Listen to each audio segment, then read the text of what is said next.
Go. We live.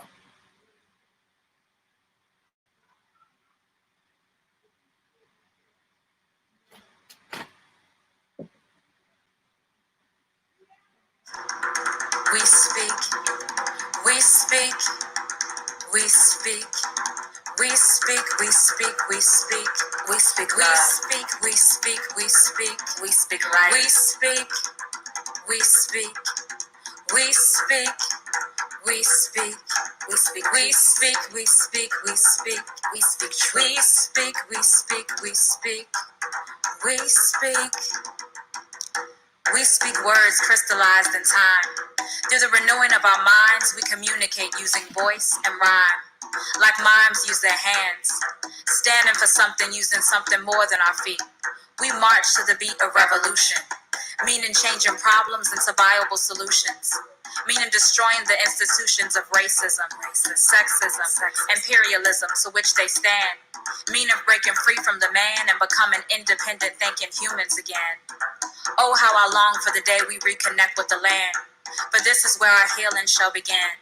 Back to the water, back to the sand, back to our ancient selves, back to the beginning, back to forgotten overstanding, back to commanding the sail of our own ship, back to real black on black relations, back to speaking into existence our own creations. We speak the words that bring us back. We speak the words that bring us back. We speak the words that bring us back.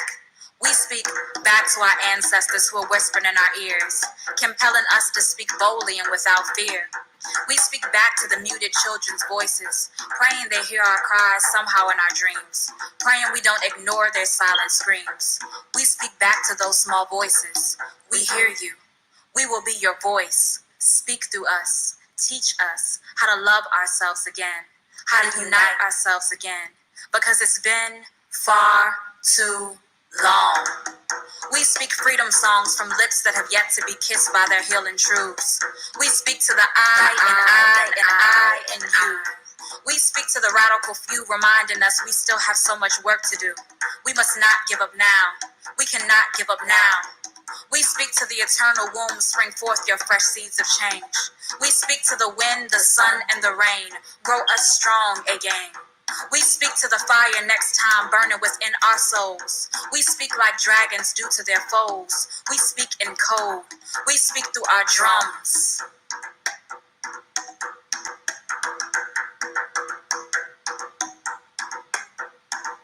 We speak in our native tongues. We speak as it comes through us. The true us will never die. We speak to the Lazarus in you. Arise. Arise, arise, arise, arise, arise, arise, arise, arise, arise, arise, arise. A light has dawned.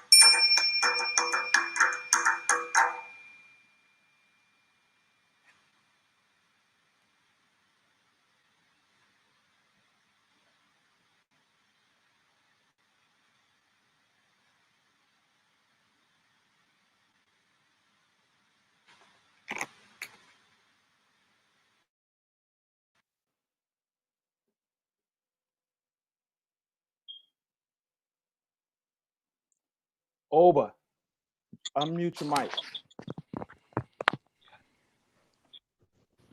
Abibifahoodie, Abibitumi, Hotep, Alafia, Shalom, Assalamu alaikum, and all black laws for all black people. Good morning, brothers and sisters, first-time listeners, as well as first-time viewers. Welcome to another edition of the Sonic Ngoma on Do the Knowledge Radio. We are happy and blessed to be with you once again.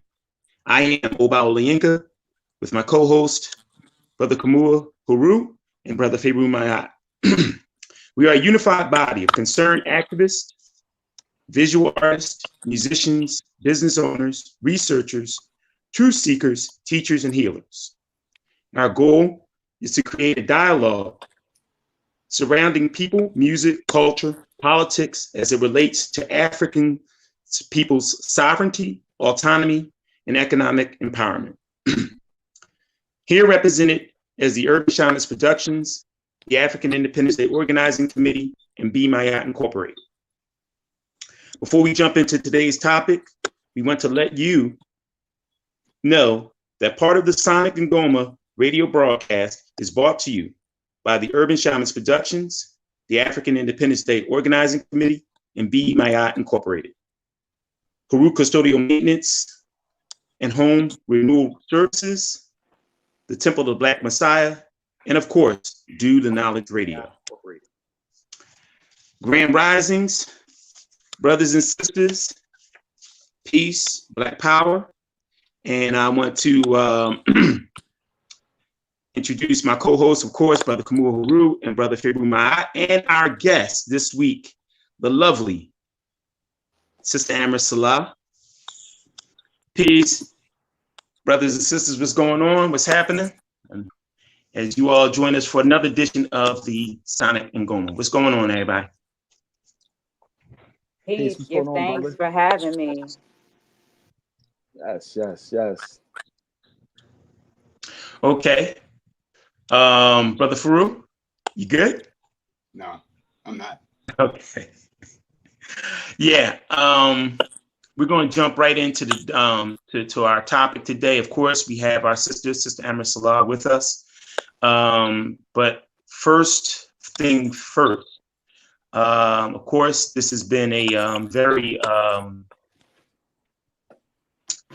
for lack of a better term, tumultuous week for us as a people. You know, this is something that what has happened as far as Brother George Floyd and his murder has escalated into so-called rioting going on in the Minneapolis, St. Paul, Minnesota area. And I'll just say that real quickly that because of it, a lot of emotions, a lot of feelings, a lot of thoughts are surrounding, you know, how we're going to open up this show this morning. But I'm going to send, you know, blessings and love to brothers and sisters out there on the front lines, on ground zero out there in Minneapolis, St. Paul, who are who've been out there the last 4 or 5 nights on the front lines. Of course, you know, the police precinct, 3rd precinct, was destroyed as a show of protest towards what happened to our brother George Floyd. We're with you in solidarity. We are with you. We are with you. We are with you. All of us here at the Sonic Ngoma stand with you. And with that, we're going to open up, you know, the discussion talking about the situation with George Floyd, with, you know, the action that is going on out there in Minneapolis, Minnesota, in the St. Paul area. So I'm going to start with my good brother Farugh. I know this has been heavy on your heart. I know you have a lot to say this morning. I know that prior to us coming on live, you know, your feelings were very, very, very clear, that you had some things that you really, really wanted to share. So, brother, we're going to open with you, and then we'll go around and to Brother Khamuo, of course, to our Sister Amaris, and share our thoughts.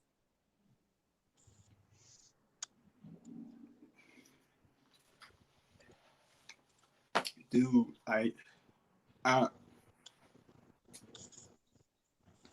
anybody that knows me knows I'm normally optimistic, happy-go-lucky, grateful to be alive. I'm not feeling that way today, bro. I'm grateful for being here. I'm grateful for being alive. I'm grateful for my community. I'm grateful for y'all. But I'm angry. I'm mad. I'm gonna fuck something up. I experienced something this week that I haven't experienced in a long time. I experienced a moment of hopelessness. I haven't experienced that for a very long time. And it's because of you. It's because of people that's looking.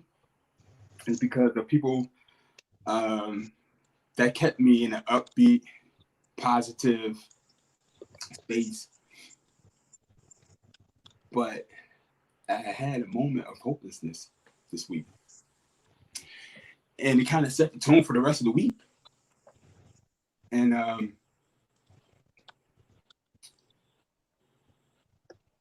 you know, it's three things that I want to just point out.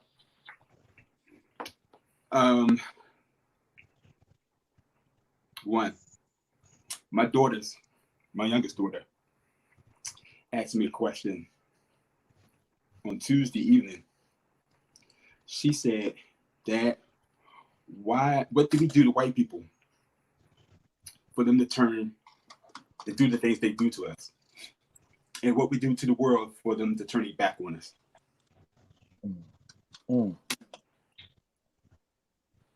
That's coming from an 9-year-old, bro. 9. When they supposed to be concentrating on playing and learning and talking about their friends, talking about cartoons or whatever the case may be, this will be a happy point in their lives. And she asked me questions like that. That shit is, this is their formative years. You know what I'm saying? So it's like, this is going to be part of their psyche. And they're going to have to undoing this shit for the rest of their lives, bro. You know what I mean? Like, you can't get away from it. You can shelter them. You can get them away from TV. You can do these things, but you have to have this very real conversation with them. You have to have this really, really real conversation with them. And then I'm dealing, and then I work out. I mean, I work out in the world, so like white people knows where I stand, and they ask me these questions.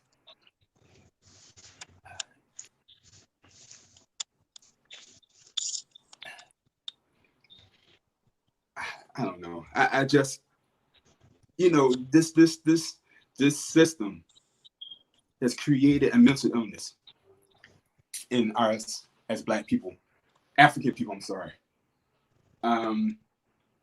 It created a mental illness of dependency, and you wonder why. You ask questions why they out there rioting and things, and they burning down shit and shit like that.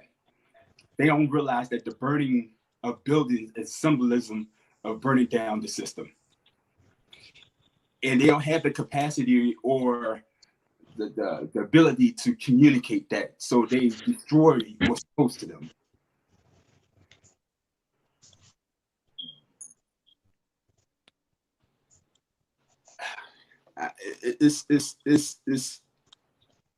We got to take ownership. And I'm just going to end that. We got to take ownership of every activity in our lives. We got to take ownership of education. We got to take ownership of our food. We got to take ownership of every activity that's in our lives. We can't no longer be dependent and asking for permission to be fucking human. That don't make no fucking sense. That's gotta be a mental illness when you begging somebody for you to see your humaneness. They begging to have human rights. That's a mental illness. Ain't no way in the world we should be allowing motherfuckers to tell us how we should live, how we should protest, how we should fucking act out. Dude, we just... Somebody asked me what's the shit. They asked me, do I think that this shit is planned? And I never thought about it like that, but I'm thinking now that this shit is coordinated, bro. This shit is coordinated. They want a race war. They want a fucking race war to justify them making out masses of Black people at one fucking time. What I think you should do, we're not ready for that yet. We're not mentally, physically, resourcefully prepared for that. But we can do right now is not spend our fucking money. Not spend our money no more. Hold on to our money. Stack our money. If we spend any money, it's with us. That's it. That's the bottom fucking line. They would change public policy then. Because right now they living off multiple incomes, bro. They living off their own income and they living off ours. That's how they able to have these fucking political powers that they have. That's how they able to move the way they moving. Because they have two incomes to live off of. And we doing shit with 10% of our income. Imagine what we can do with 50% of our income. 100% of our income. We can do that. And that's what we do. I thank you for giving me this space because I do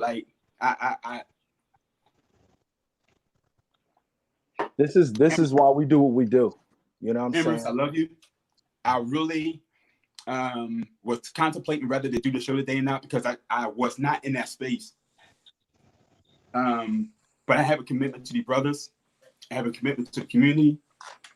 And I figured what better way to end Black Women's Month to end it with sharing this platform with you. So I just wanted to say that. And thanks again for the opportunity to just vent. Mm-hmm. Thank you for everything that you said.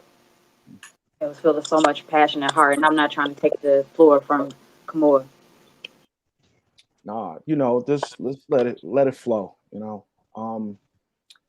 I feel you,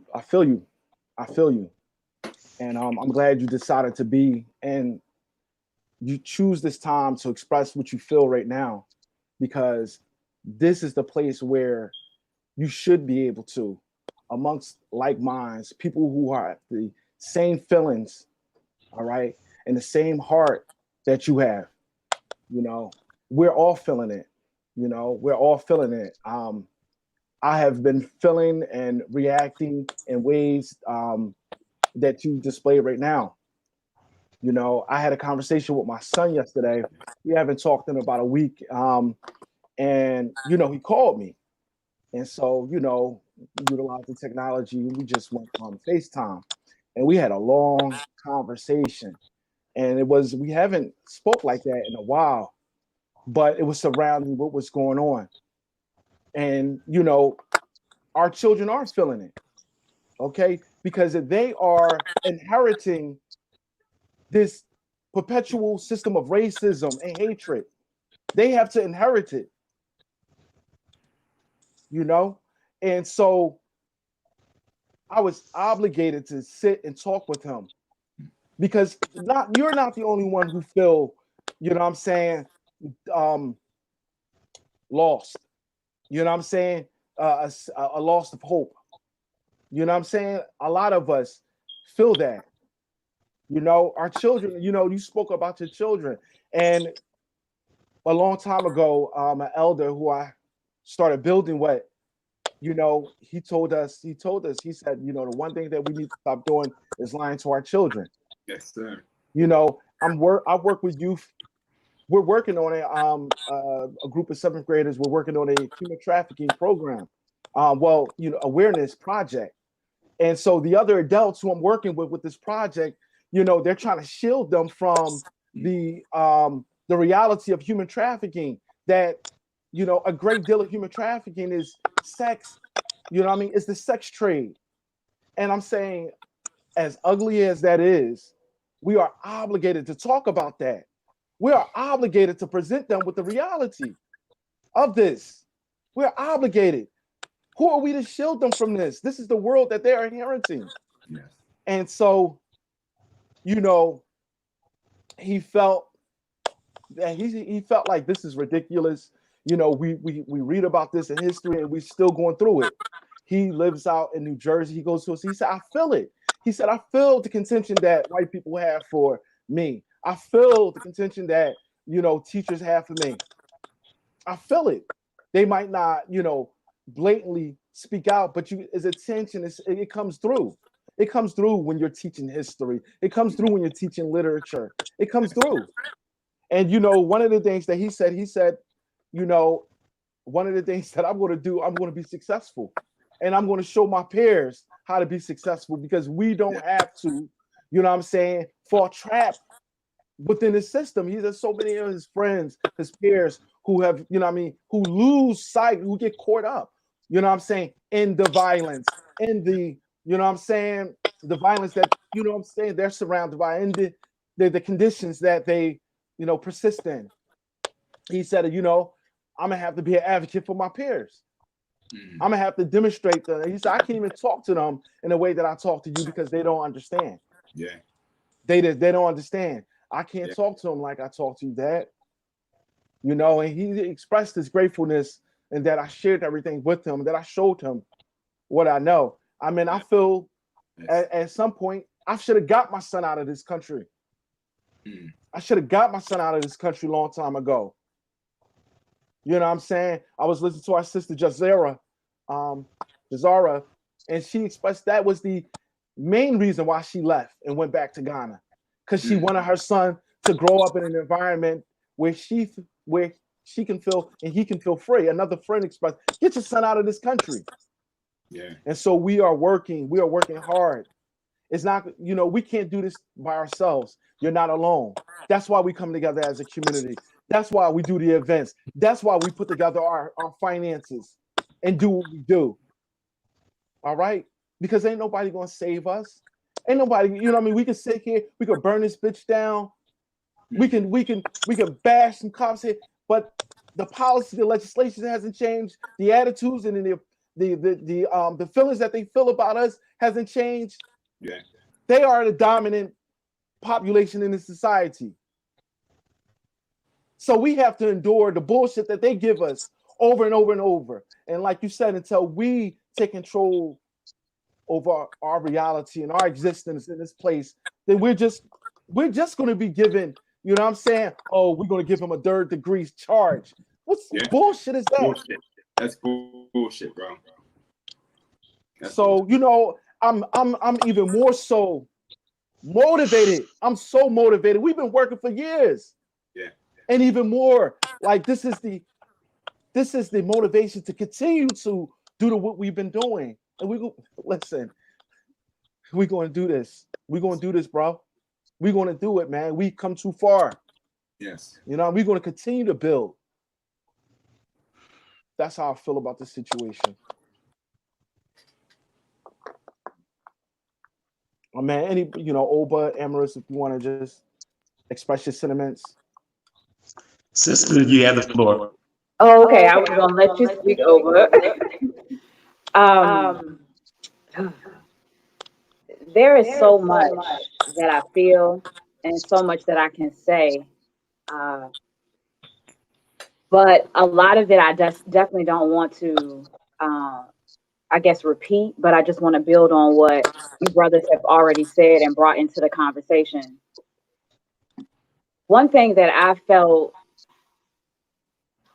about the situation is this for me, because like most of you all, we've been in this work for a long time. We didn't just start this work. We've been having an understanding, a framework, a context in which we knew and we know the reality which we live in.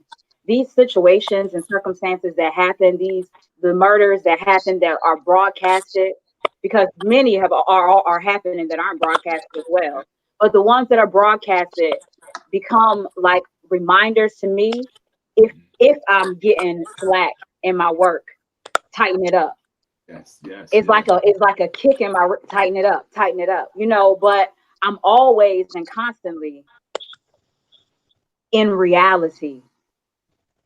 And when I say that like that, because I think that a lot of us have been living in the illusion that we are free, that things have changed, that times are different, that slavery is over, that all these things, we are in the illusion. So we want to go about living a normal life, a regular life, as if this illusion is real. When the reality that most of us here know is that this is an ever constant danger and threat to our lives every day. We know it. You know what I mean? So the work that you do every day, and when you talk about, I think for some people, it's a step where you have to step into the reality. You can't run away from anything anymore. You have to face it. That's the first step. That's the first step. The tears, the hurt, the pain, I've been engaged in that since 16, 17 years old. I remember getting on my knees crying to the creator and asking, why is the situation, much like your 9-year-old, why is the situation? Ever since that old, I'm 37 right now. It's 20 years ago, and that's just in my lifetime. But at that age, I understood. I understood from all of the history that I was given before, everything that happened, I understood, because what I understood is there was no healing that happened, no process in which the people who enacted these things ever came to a realization that they were wrong, that it was wrong, that humanity, that you understand your humanity now. There was no place in history that I could find that happened. So I knew that we were in the same place. And so when these situations happen again, it's like almost like I've cried all the tears I can cry. Now all I can do is work. Now all I can do is look at my daughter and figure out the things that I need to prepare her for. All I can do is try to be an example to everyone around about the things that we need to be focused on, because a warrior mindset is an everyday mindset. Every day you know what's going on. And while I am very sad, I know that there will be another George. I know that there will be. So what am I going to do in the meantime? What are we going to do in the meantime to make a different reality for, say, our grandchildren? And that's also being realistic for our grandchildren, because if we don't continue the work, if we don't stay focused at every moment, I think about most of the scholars that I've read and loved and hear, for them to come up, Frances Cress Wesleyan came up with the ISIS papers. She was 30 years old. I'm 37. She came up with the ISIS papers then. What that told me is that at a very early age, she had a focus, an understanding that she knows. And that is what we must impress upon our children, so that they don't grow up thinking that it's fun and games, lolly life, rainbows and peaches and cream. No, that they understand the work that they were born into. Because it's the only way we're going to get out of it. It's the only way that their grandchildren somewhere can actually enjoy the life that we were born into. It is the work that we must do. And so when I think about any kind of form of solution, I definitely agree with you all, with you brothers, about there's many different paths that we can take. I don't think that leaving this country is a bad option, because as Farugh was building on, I think it's furthering our mental illness when we consciously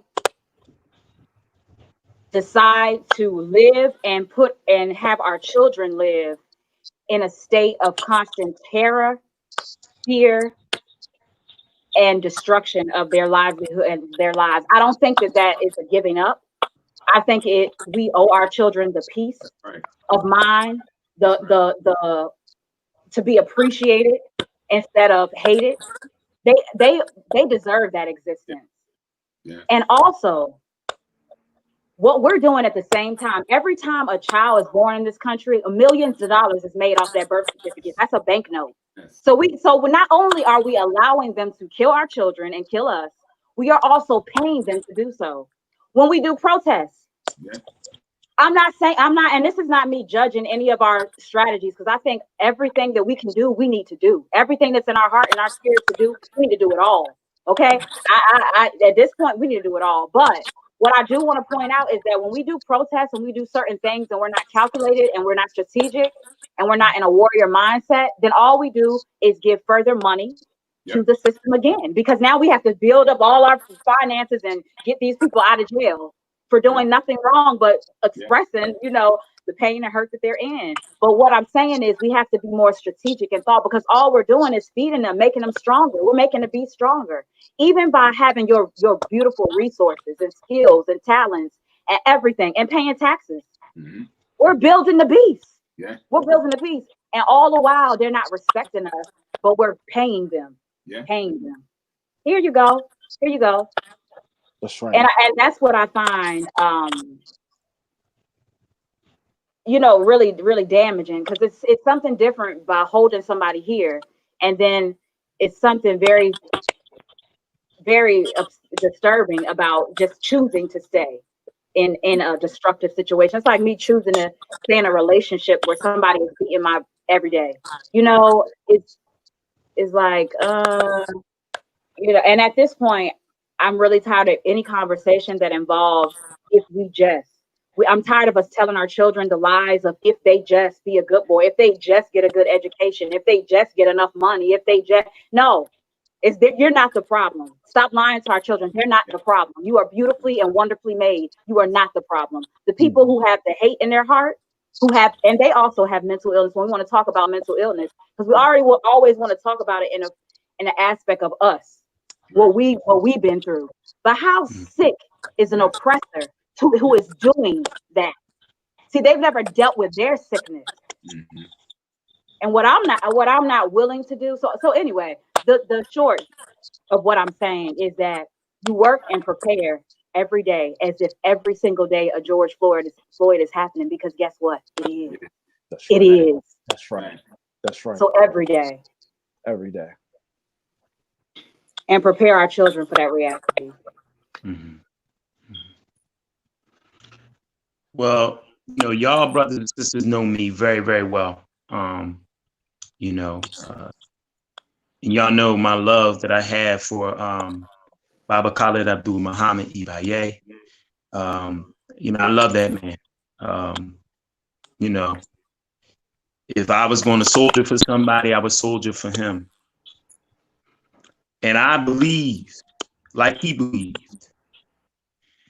I believe like the good Bible says, an eye for an eye, a tooth for a tooth. But I got to add something on to that Baba Khalid said. I believe with all my heart, blood for blood and life for life. I am uncompromising and unyielding just as much as they are.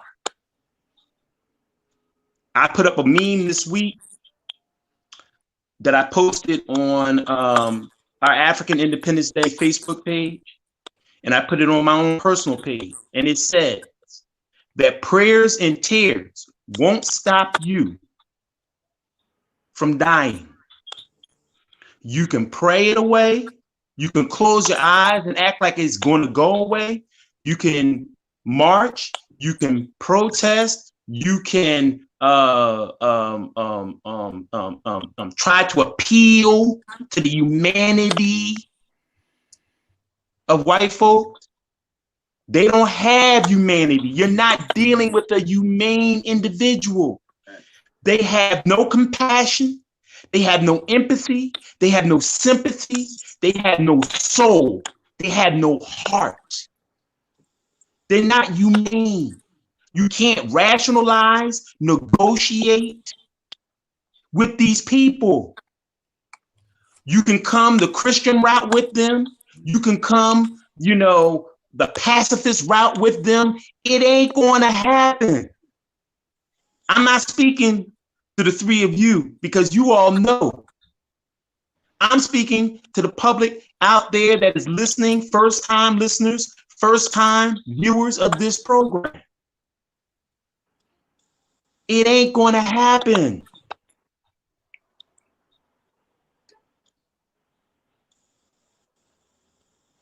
The only thing that we must realize with a bully is that you got to fight the bully back. Because if you don't fight him back, he's going to continue taking your lunch money and your milk money every goddamn day. until you fight him back. Now, let's just say we don't know how to fight back. Let's just admit to ourselves we may not have the courage and the heart to fight back. But your back has been against the wall. It didn't take George Floyd to back black people's back against the wall, black men's back against the wall. Our back is already against the fucking wall. We can't go no further. And it's like a caged panther. That's why the Black Panthers took on the panther as a symbol for the organization, the Black Panther Party for Self-Defense. If you read the history of Bobby and Huey, when you pin a panther in the corner and it has nowhere to go, what do you think that panther's going to do? It's going to fight its way out of that goddamn corner because it's got no choice. You can't expect to continue to put your foot on a people's neck and expect for them not to fight back someday. That day has come. It's been here, it's come, and it's going to be here. This ain't, like you said, Sister Amaris, this is not a situation where this is going to be the last time we see this. It's not a question of if it's going to happen again. It's a question of when it's going to happen again and what you're going to do. Because talking about it is not going to solve it. Praying about it is not going to solve it.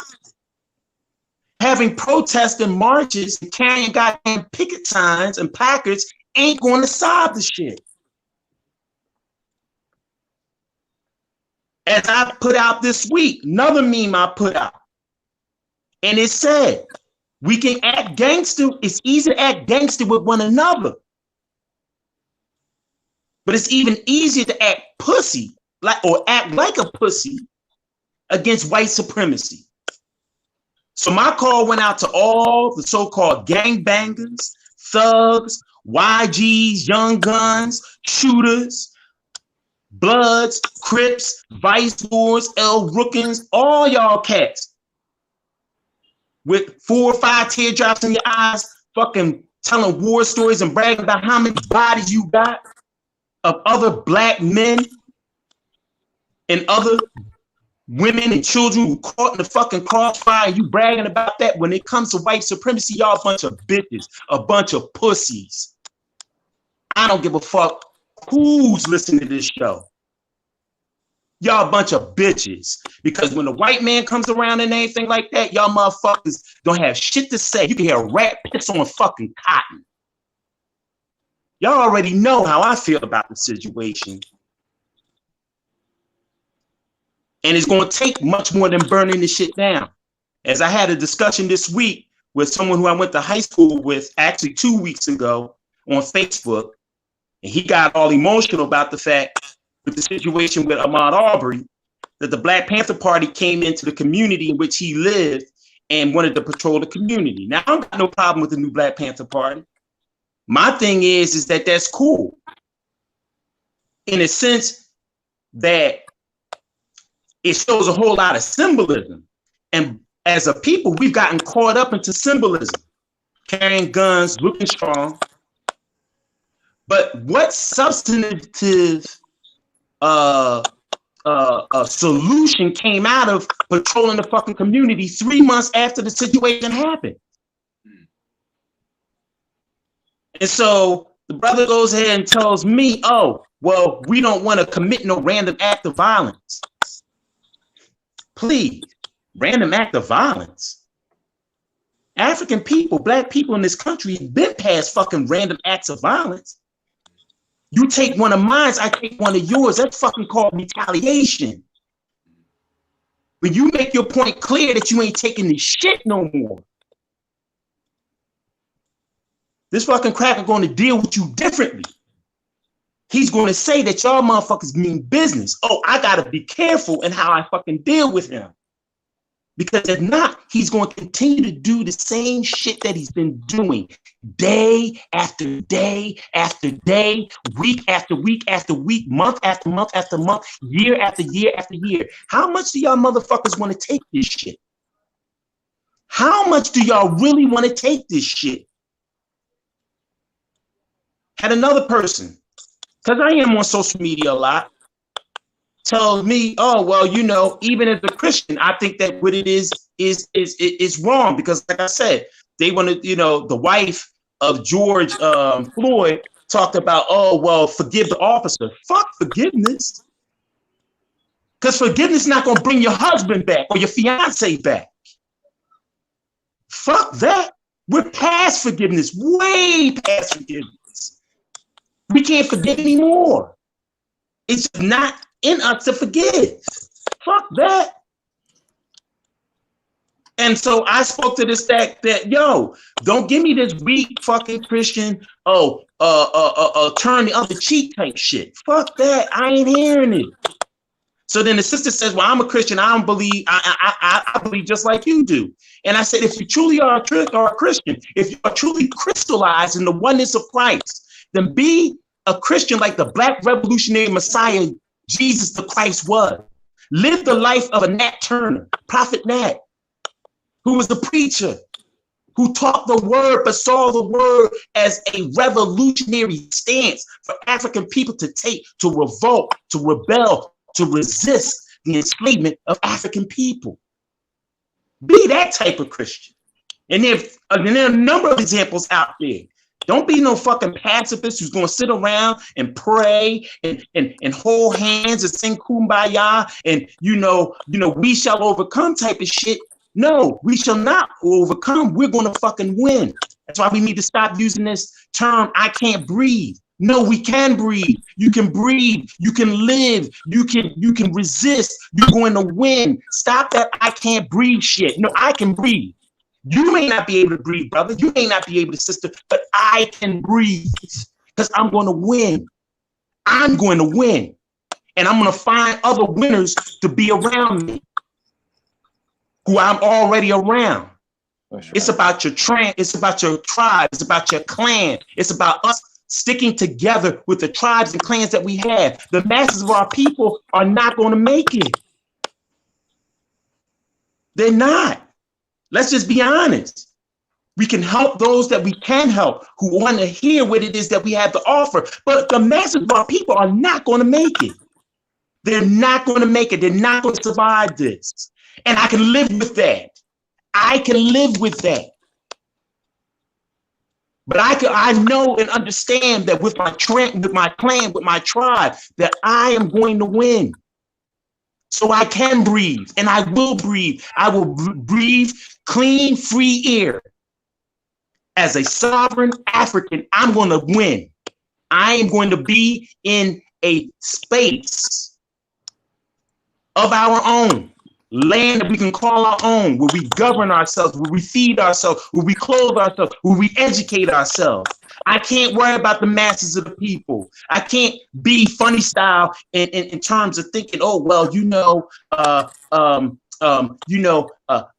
fighting back and revolution is the last resort. Fuck the last resort. We're on the last resort. This is it.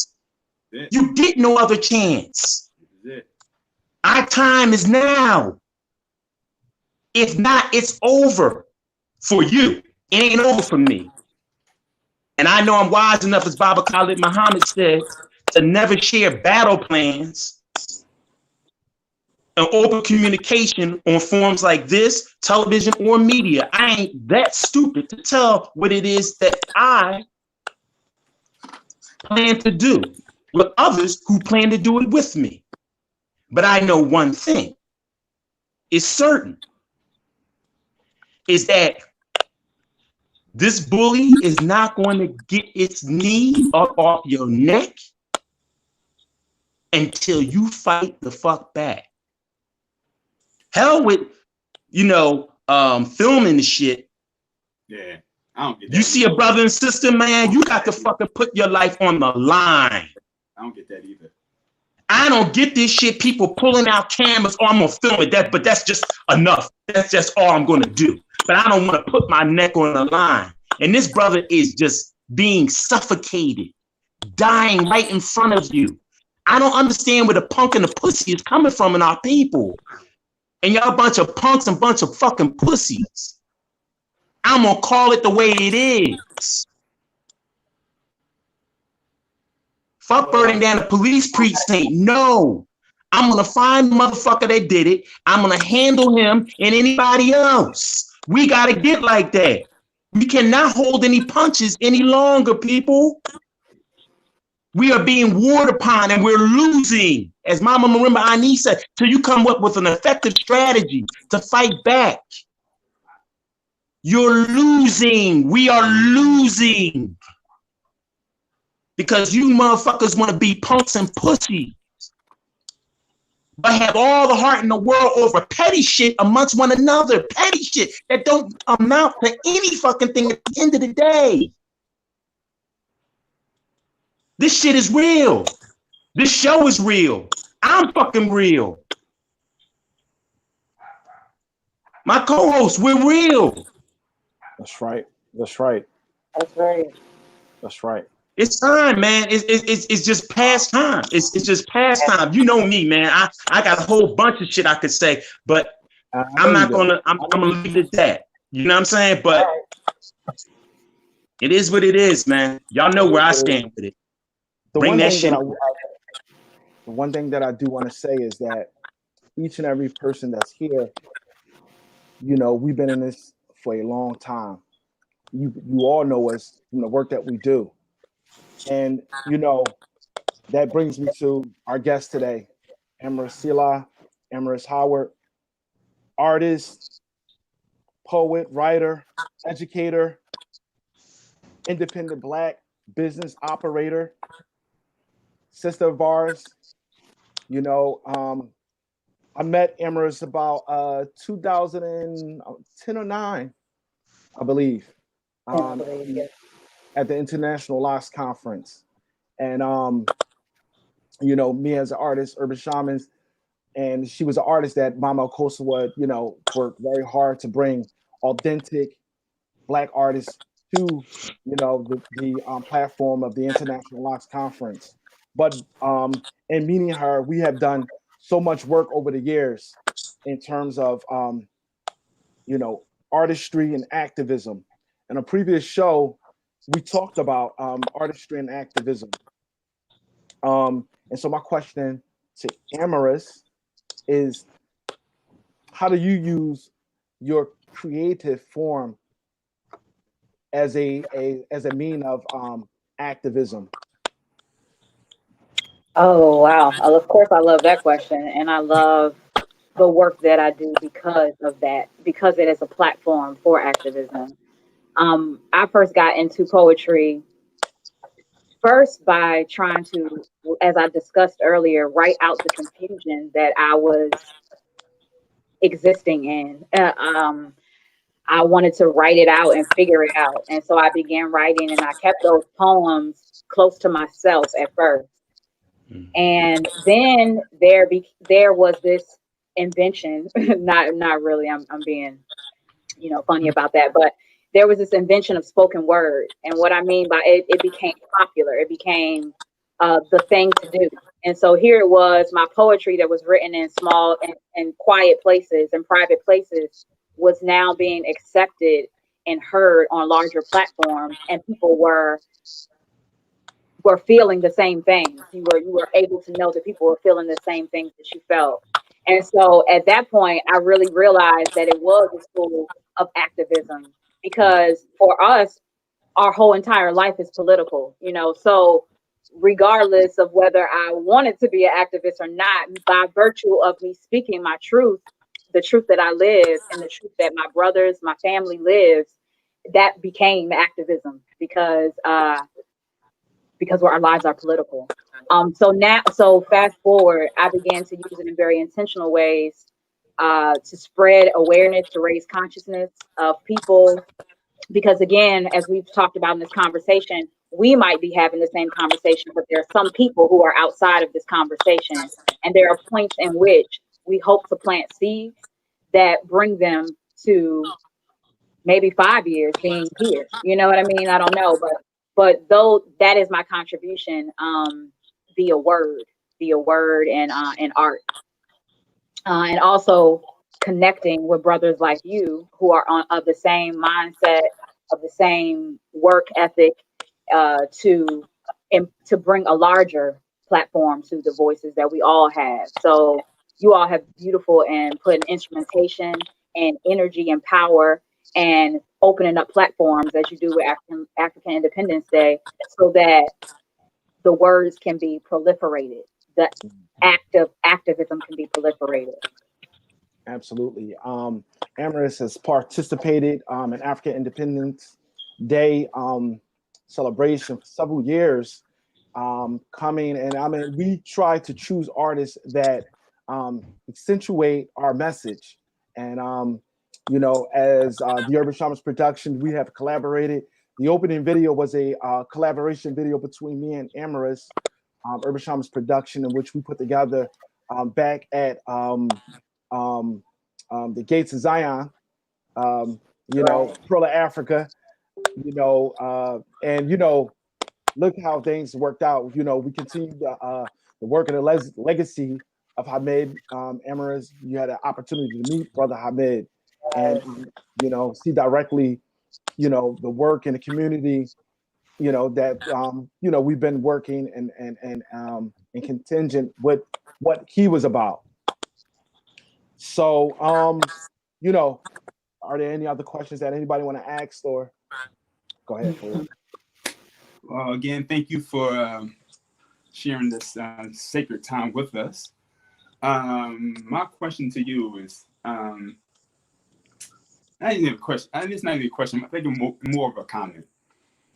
You talk about activism and activism being a lifestyle. And I see that I'm looking at your posts, and I'm seeing you on the social media, and you have definitely taken the spirit of activism to another level. What made you decide? It is a question in there. All right. So, what made you decide to do homeschooling, which is which is the ultimate act of activism? So, I appreciate you share that story with us. First of all, I just appreciate and love this platform, because anybody who can introduce homeschooling as an ultimate form of activism, I know I'm in the right place. You understand? Because you completely understand. You completely understand. Yes. Exactly. Before I ever had a child, I already knew what I had to do. It wasn't a thing like where I was like, oh, am I going to homeschool? No, I had to do it, because if I didn't do it, then I would be allowing my children to be taught by oppressive system. Like, I can't do that, or, you know, so I obviously knew, and I obviously knew that because I've been through the system, the education system, I obviously knew that nothing about that system was going to make my child or children free in terms of thought. And then I knew that the things that they taught in school was not the things that I valued for my child. You know, it wasn't. So yeah, I do take it as a form of activism. And a lot of the things that I share online are just the fundamentals of what homeschooling is about. But I think that homeschooling has the context in which you can really educate yourself, because whenever we deal with education, it always starts with the teacher. If I don't have anything to give my child, to give a student, then there is no learning happening. So I have to first engage in learning. And then as I'm educating myself, I immediately pass it on to children. This is a very, very, very important step in liberation and activism, the step of passing on to your child. We have to remember in terms like this, the people who were in pictures, when we saw pictures of people being lynched, Black bodies, our ancestors being lynched, we also saw in those pictures children, Yes. white children, Mm. being brought to this event Yes. and smiling in a photo. Yes. What that is teaching, passing on a certain mindset, a certain behavior. And so in that same respect, and not because of them, but just this is what we need to do. This is what African people do. We pass it on. That's where the whole spoken oral tradition came from. We pass it on. And it's very important because that missing step becomes a disconnect later. So in homeschooling, it is what you teach your children that's most important. And you have to have a context first, in my opinion. I hope that answered the question. Yeah, I believe it does, because it's a reinforcement of what you have learned. They say if you could teach it to a child, then you know what you're talking about. Right.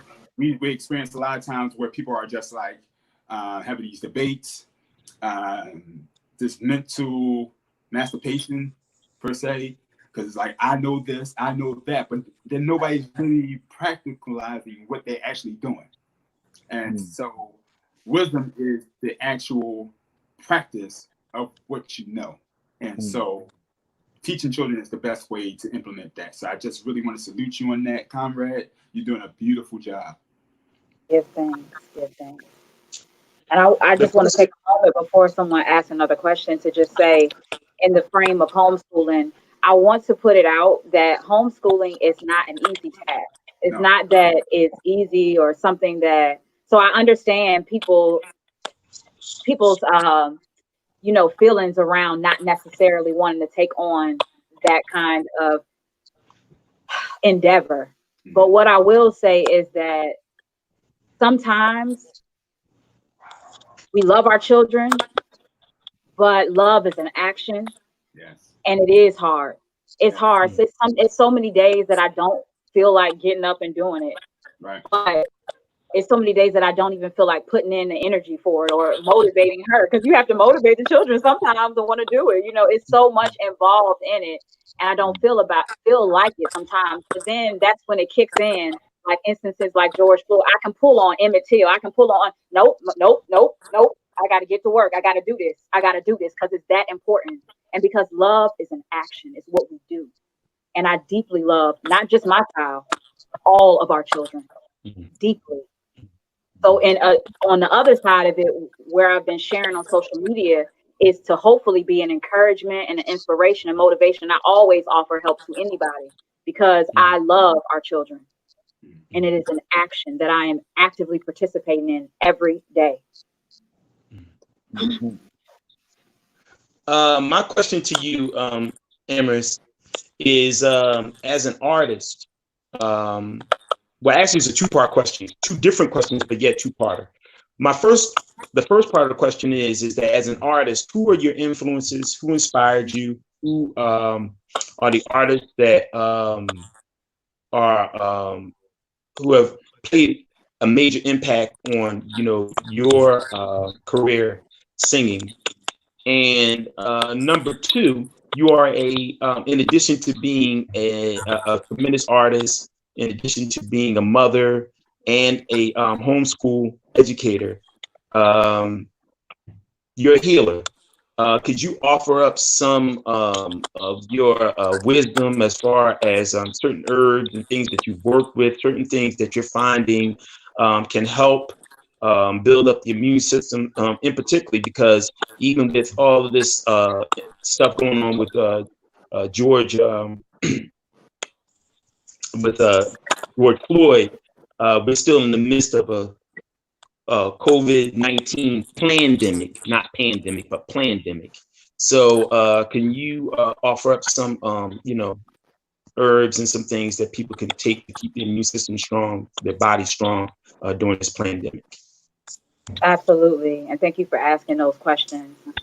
First, I have been inspired by many artists. A lot of them are not even I've been inspired by you all, you know what I mean? So I've been inspired by a lot of artists, but if we want to talk about on a global platform, I would say artists that stand for something. I've never really necessarily been about music for music's sake. I've always been, I first got interested in hip hop because of the lyricism, the things that they spoke about that was intelligent and dealt with, you know, my current situation as a Black person in America. So any of those artists, but I would say above all, I really admire Fela Kuti.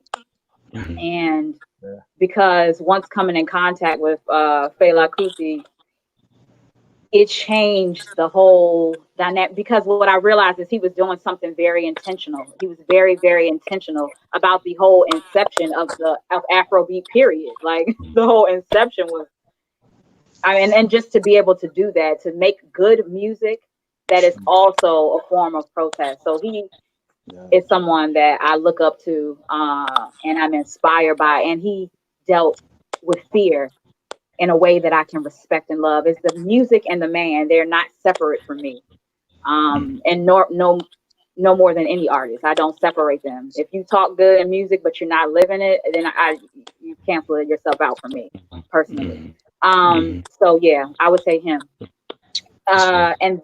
And then on the subject of, first of all, thank you for considering me a healer. I definitely am working hard, studying hard all the time to hold that space. Give thanks. So for me, the studying of health and nutrition is also an act of activism for me as well, because if we are not strong in our bodies and you know, which our bodies also affect our minds, if we're not strong in our temple, then we are not effective warriors, period. It's something that I began to realize as I read or as I began listen to more of John Henry Clark. As he was getting older, he went into being blind, and I remember an interview where someone asked him what would he have done differently. He said something about he would have focused on his health and nutrition more. And so I realized, okay, let me learn from what he just said, you know, and I started focusing and delving into health and nutrition. Also, I was becoming a mother, and I understood that I had to be her everything, a doctor, teacher, her everything. And so it was the responsible thing to do, to study and to learn these things. So to get to the question, there are a vast variety of herbs, but I'm going to focus right now on lungs and respiratory because of what we're going through with the pandemic, whether created or not. We all know what we believe, but that has nothing to do with what we have to do about it. So to fight it, there are 4 main herbs or elements that I would say are necessary. The first is mullein. Mullein is an herb. It can be used as, you can use the leaf, the flower, the buds, all parts of the herb. And this herb is good for respiratory health and lung health. So mullein will help to expel excess mucus out of your body, and you can take it as a tea every day. You can give it to your children. I would just say dilute it a little bit for your children, but it's good for pulling that excess mucus out of all of your organs, not just your lungs, but all of your organs. And it soothes and clears the lungs. So that's the top one. And I call this arsenal, the arsenal. So here, next in the arsenal would be sea moss, which Brother Farugh just held up some sea moss gel that I make. And I'm going to pause here on sea moss for a second, just because I want to be responsible in how I speak about sea moss. Sea moss has been something that Caribbean folks, people of color, have been using for a long time. It's become more popularized recently because of Dr. Sepi bringing more attention and awareness to it, and contribution. Thank you for his contribution. And so what I want to say about that is, you just want to be sure or trust the source that you're getting sea moss from, and then you will be able to enjoy the benefits of it. But sea moss is a red algae that contains over 93 of the essential vitamins and minerals that our bodies consist of. So by it being that, it then replenishes the area. So I want you to think of it like a gas tank. So, when you start life, your gas tank is on full. All the vitamins and minerals that were needed, you pulled them all from your mother. You pulled them from the food that your mother, you have them. You're at full right now. Okay, but as you begin to live and eat, and you eat food that lacks in nutrition, those levels begin to depreciate. So like or deplenish rather.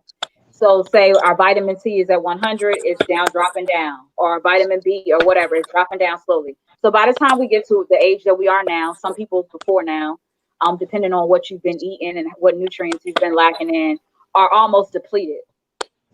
So then your body starts to have dysfunctions, malfunctions. You have pains here that you can't find, inflammation here, this thing happening here.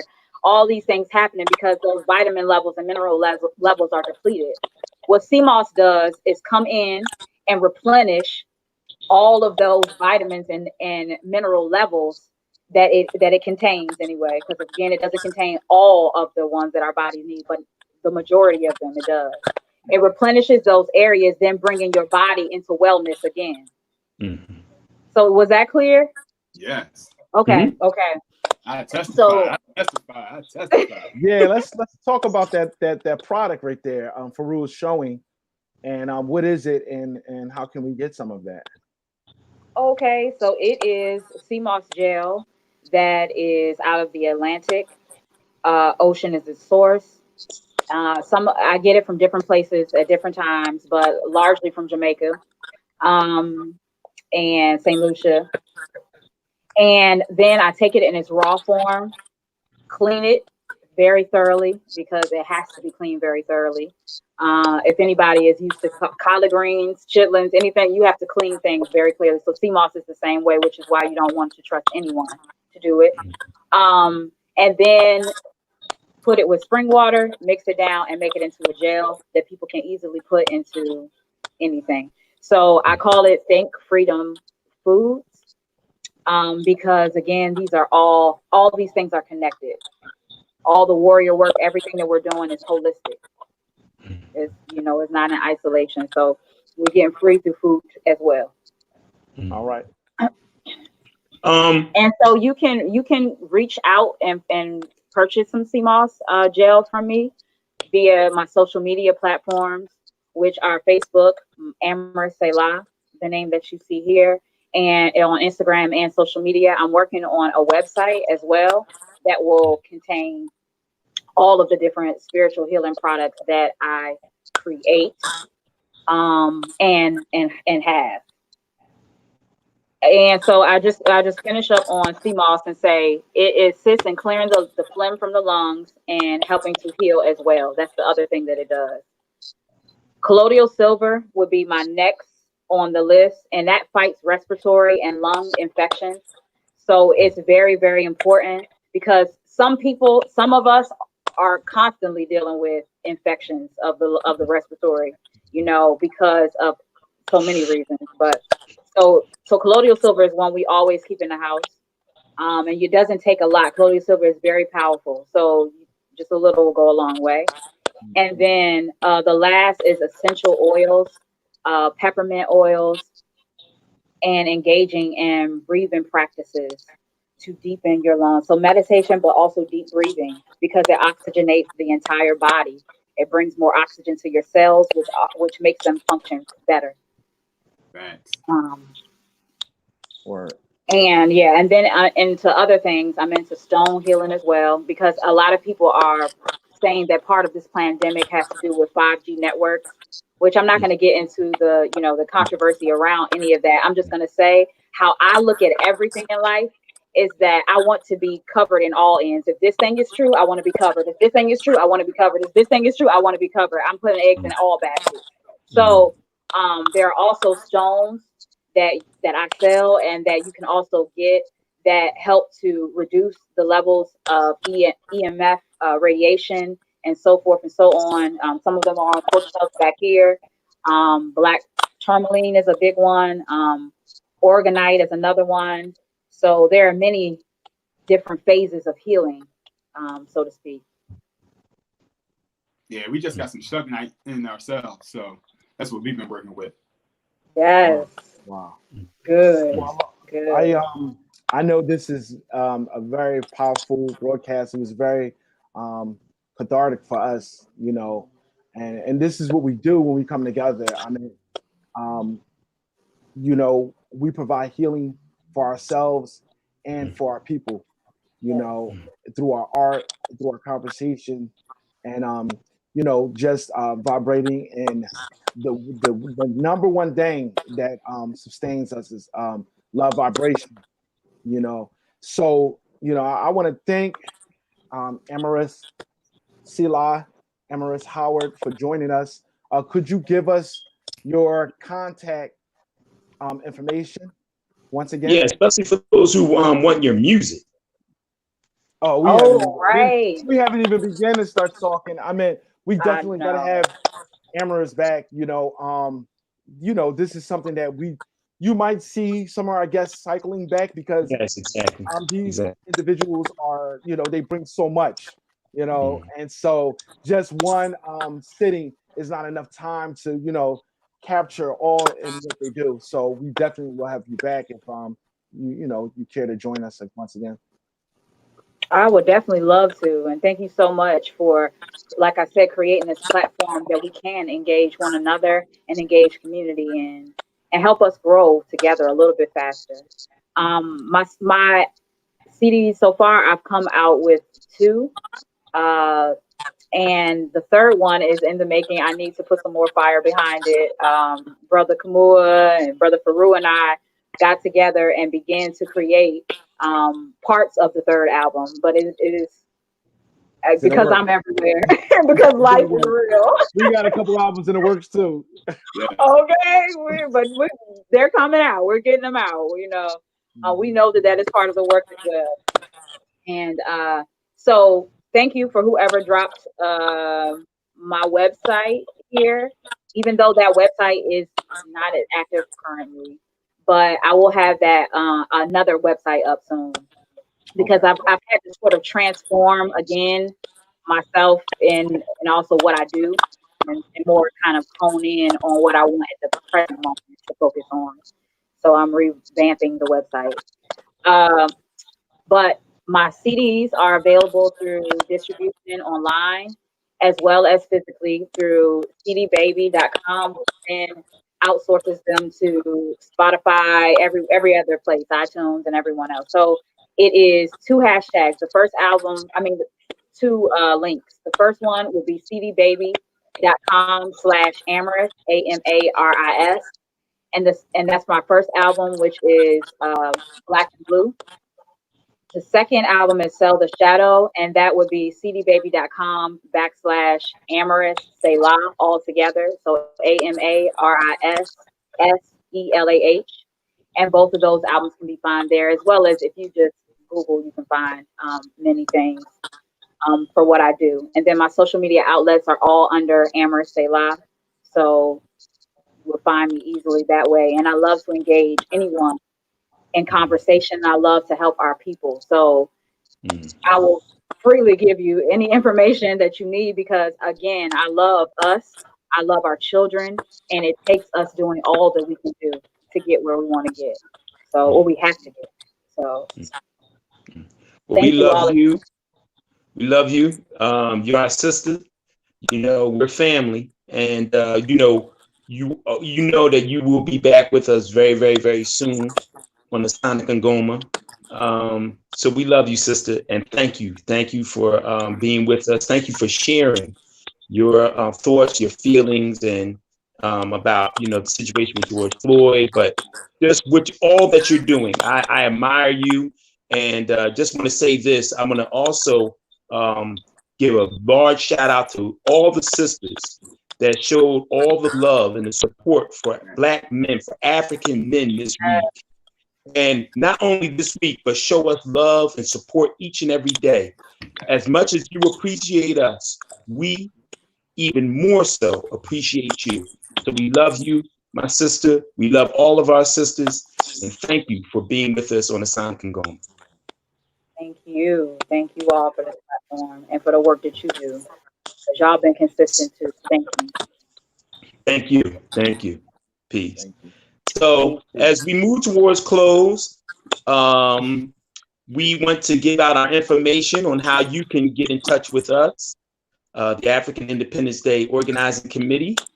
You can always go to our official webpage at AfrikanIndependenceDay.org. African spelled AFRAKAN, IndependenceDay.org. You can also get in touch with us on Gmail.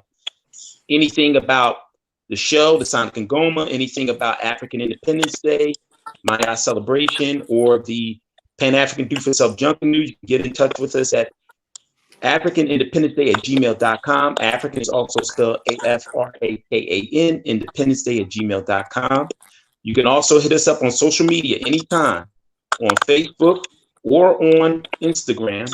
You can hit us up on Facebook at www.facebook.com/16th Annual African Independence Day Maya Celebration. And you can also hit us up on IG, on Instagram at African_Independence Day. That's African_Independence Day, also spelled AFRAKAN. And you can also give us a call on our African Independence Day business line. And the number is 267-521-1544. Once again, that's 267-521-1544. So with that, as we move towards close, brothers, anything? Yes. I want to say thank you so much. I feel better. Thank you so much for just providing this platform, providing me the opportunity to vent. I love y'all so much. And I thank you. I feel better now. I feel better now. Yeah, It's part of our healing, ain't it? That's right. That's right. You know, I'm so inspired. I'm motivated to do the work. I thank everybody for coming out today. Thank our listening audience. Thank you. And stay in tune for the next episode of the Sonic Ngoma. We'll be here live next week, Saturday, 11 a.m. Also, too, let's thank our good brother, engineer, Yes. the founder of Do the Knowledge Radio, my brother, our brother, Knowledge Born Alive. We can't do this show without you, brother. We love you. You are like the fourth wheel on this show. And, bruh, you know, you're doing a great job. Please support all the programming on Do the Knowledge Radio. Become a part of the Do the Knowledge Radio family. So with that, who we having next week? Oh, okay. We're having a very, very special show next week. I was getting ready to get into that. As our guest next week will be none other than United Front, African Insurrection Music out of New York City. For those of you who all don't know, they are, to me, well, they're my favorite group, but they are the premier group in conscious, political, social hip-hop speaking to African people. So who better to have on this show next week as our guest? United Front, African Insurrection Music, my brother Bomani, brother Omowale, aka Ambassador O, will be with us next week on the Sonic Ngoma. So for myself, brother Oba Oláyínká, brother Khamuo Heru, brother Farugh Maat, and our lovely sister Amaris, Selah, we like to say Abibifahoodie, Abibitumi, Wakusu, which means wake up, clean up, stand up, and race first. We love you all. We'll see you all next week at 11 a.m. on Do the Knowledge Radio for another edition of the Sonic Ngoma. With that, I'd like to say peace and Black Power. Black Power.